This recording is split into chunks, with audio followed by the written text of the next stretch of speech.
Hi, today I'm going to show you how to connect a Stripe to Bolt.new.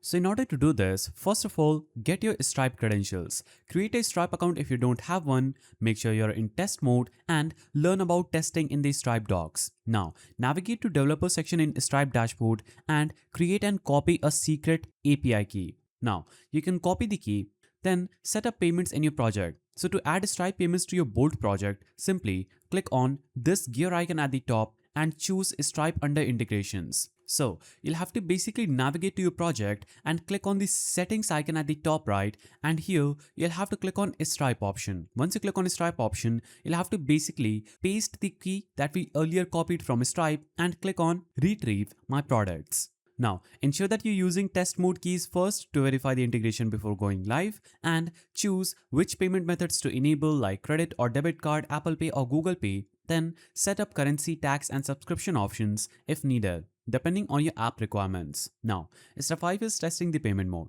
So before accepting real payments, make a few test transactions using a Stripe test card. This ensures payments are processed correctly and your Bolt.new app records the transaction properly. Once testing is successful, switch to your Stripe keys to live mode in Bolt.new. If you found this guide helpful, please don't forget to give it a thumbs up and thanks for watching.